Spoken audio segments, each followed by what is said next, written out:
Hi everybody, I'm basically having a clear out of instruments, so I'm just going to do a video here showing you what's for sale and what is like how the instruments are. Basically I've bought quite a few instruments recently, so the idea was always just to sell off some other stuff. So here we go. First up, here's a 1938 Regal Dobro. I think I've got a buyer for this, but anyway, this is a really good quality instrument. It's called an M45 spruce, solid spruce top. It has the what's called a pressed lug comb. This is a fantastic sounding Dobro.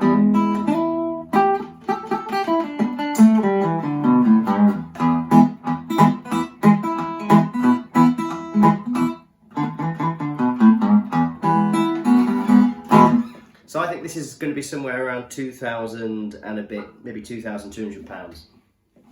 Next up, I've got a 1959 Silvertone. I think it's a U1 model, but this is what's called like the shorter scale model. So it's a slightly shorter scale.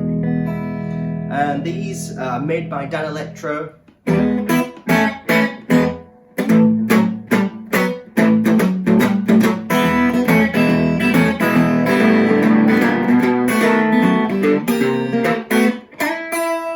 Great blues guitar.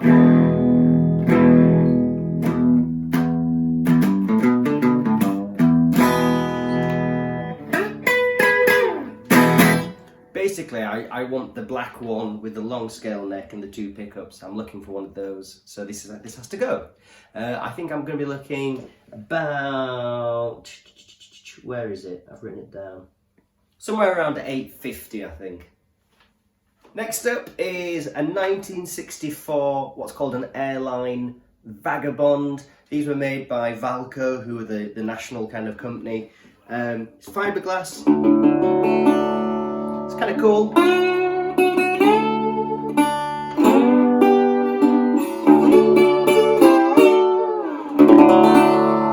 And when I got this one, the neck was sort of cracked, and the string action was really bad on it. So Steve Evans at Beltona Instruments, he's made guitars for Eric Clapton and Mark Knopfler, he reset the neck, figured it all out. Basically, you can get in the neck at the back; these come out. So he completely redid the neck and set it up, and it's probably double the volume that it was. I think these are really cool, kind of interesting resonators. I am asking. Yes, put somewhere around 1,100. I've seen one of these sell in London recently in red for, they were asking 1,800. I don't know what they got for it, but maybe 1,500, 1,600. So I'm saying 1,100 for this one. Which is a little bit of, see where someone's been playing it and the plate's just rusted a little bit there. Really cool instrument. I've used this a lot for just sitting on the sofa and practicing. Next up is a 1960s Stella. Now this one, when I got this, it's probably not the most playable, but actually, do you know, I've been having to play it today. The intonation seems pretty good. It actually seems quite playable.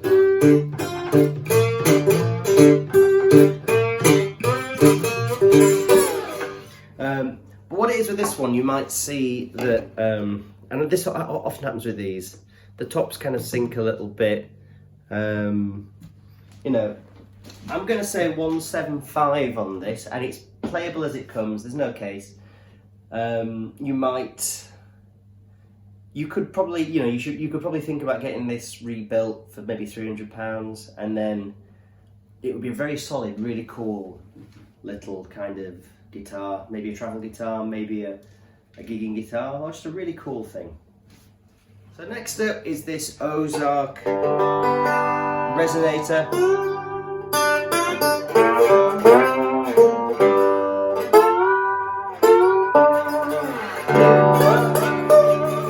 This I think would make a good resonator for a beginner. So I literally bought this to do a comparison video with, and now I need to sell it. So I think this was made around 2002 or 3, made by Ozark. It's quite heavy.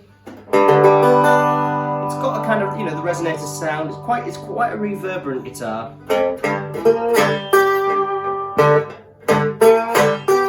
I'm going to be asking $350 for this.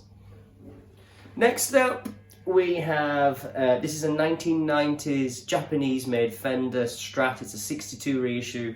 I mean, I bought this a while ago to help a buddy out, and it was just to completely to sell. It's actually a really great Strat. Now, I've snapped the top string on it. This guitar sounds great. It's got all the Strat stuff.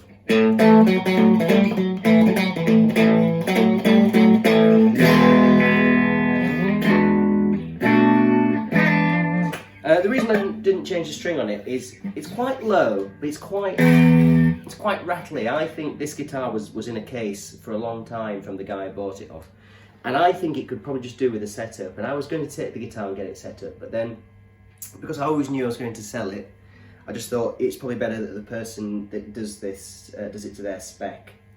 The frets are a little bit worn, so it could really do with probably a nice little fret dress, nice little setup. Maybe just change that neck angle a little bit.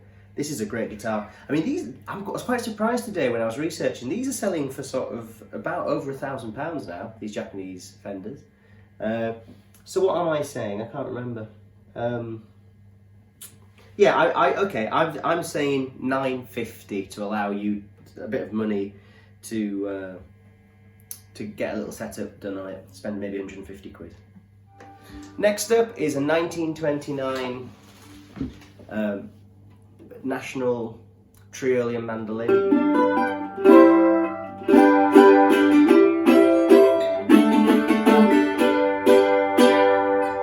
Now the person I bought this off, I know exactly what they paid. I think they paid $1,300 for this on Denmark Street in London. The reason why I'm going to let this go is I've really ummed and ahed with this. I have a big collection of old vintage Nationals, but the reason is that it has a little split there. There's a little split there, as often happens with old Nationals. Also, the tailpiece is just starting to crack a little bit, and which is normal. Now, I really would like a silver one of these. So rather than get the work done and then just sit on it, I'm just going to let it go. So I'm going to say for this one, yeah, I'm saying $850, which again allows the wiggle room to get the work done. I took this to Steve Evans again, the Beltone instrument guy that's made instruments for Eric Clapton and Mark Knopfler and stuff, and showed him, and he said, yeah, we could seal the little things up, maybe put a replacement bridge on, or you could get these like welded at a dental place. Steve could do the work for you. If you want me to take it to Steve, he's 20 minutes away. He could get the work done, and then I can get it posted off to you, and you just pay Steve for the work, and you'll be able to get this dialed in. Also, I think the frets have basically been filed flat. I guess for somebody who was having buzzing problems, they could just all do with being dressed again, and new set of strings. This could be a really great kind of instrument for the right person. And I think if you got the work done, let's say it cost 200, maybe £300 tops to get the whole thing dialed in, then at $850 you're going to be in at this at the right money, and it's a really cool instrument. I'd be sorry to see this one go, actually. So here's a guitar I bought a while ago for a recording project. It's a Gibson 61 SG reissue. This is a great guitar. It's dialed in really nicely. It plays incredibly. It just plays incredibly.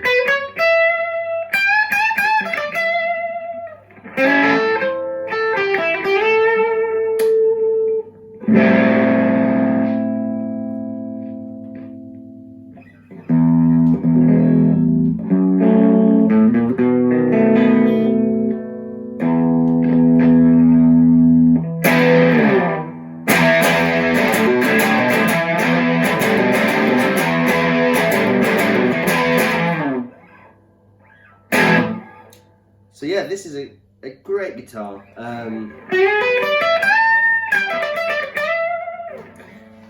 I'm going to be asking, I think, sort of somewhere around the 900 mark. These generally go for about 11 to 1200. The reason I say that is because it must have had, before I got it must have had a fall, and the back two tuners must have bust. So those tuners aren't matched. So I think it could just do with a matching set of tunes to go on to make it neat. And there's also a little knock down here where some of the finish is missing.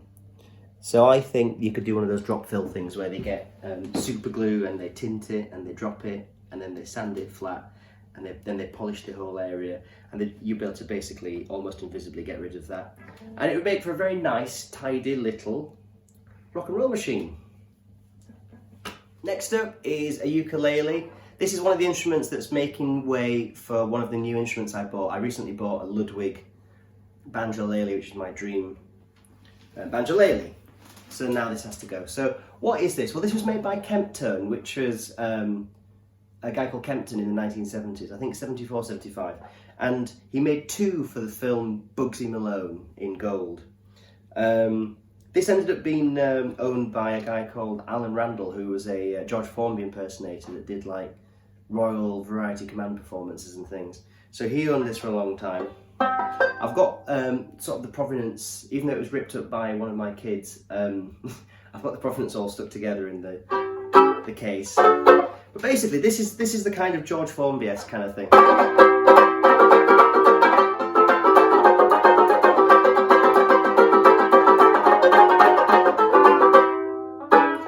Gigged and recorded with this with Dobro Resonators. Again, in some ways I'd be sorry to see this go, but I can't have two banjoleles. One's enough by anyone's stretch of the imagination.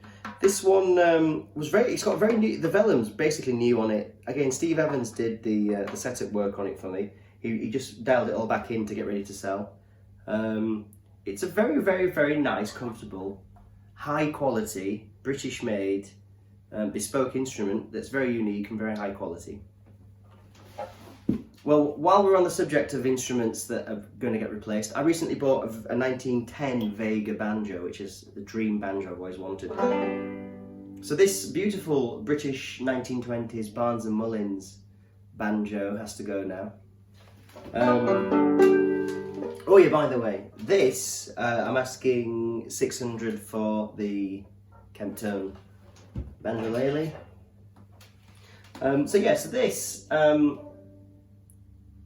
This I got on two with Dobro Resonators, and then I put some nylon banjo strings to replicate the sound of gut strings.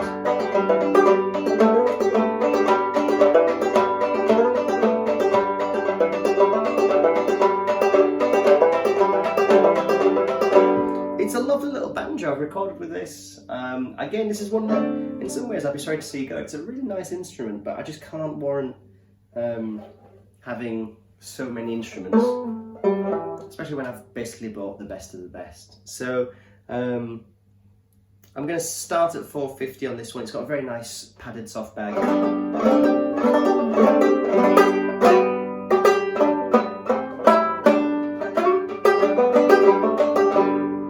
lovely, lovely, lovely instrument.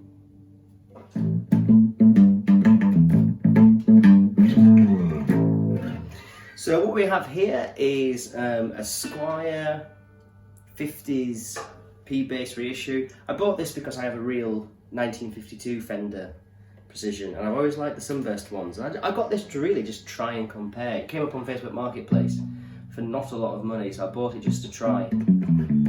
It's a great bass. In many ways, when I've compared this to my real 52. This one's got a great sound. I don't think there's anything to really worry about. I'm playing through a guitar amp.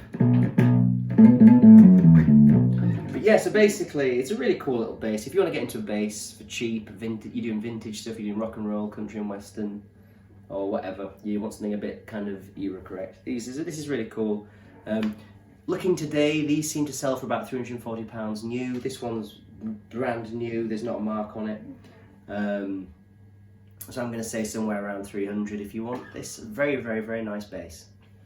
Okay, last up, here is a 1973 Dobro Model D. You can tell it's a Model D because it's got the D on the back of the thing. I bought this a while ago to try, and again, I was sort of helping a friend out who needed some money quick for a repair on a classic car. And the strings used to pop out and it wasn't really doing much. Steve Evans did a neck set on this.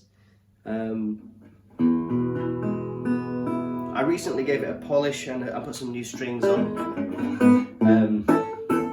I did a video all about this a while ago.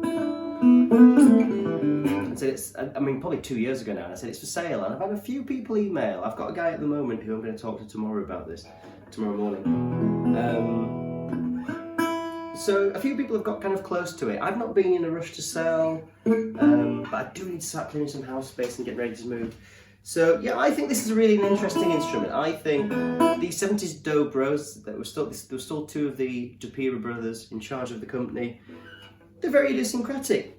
They'd lost all the previous tooling, and rather than pay for new tooling, they did still have the F-hole stamps for the smaller body tenor guitars, the 4-string guitars from the 1920s. They still had that in stock, so they used to use those old punchers to save money. The body's nickel plated, and the cover plate is chrome plated.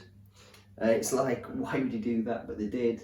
I think for about £1,500, this is a fantastic vintage American-made Resonator that is just a fantastic workhorse, a fantastic gigging guitar, a great way into these things.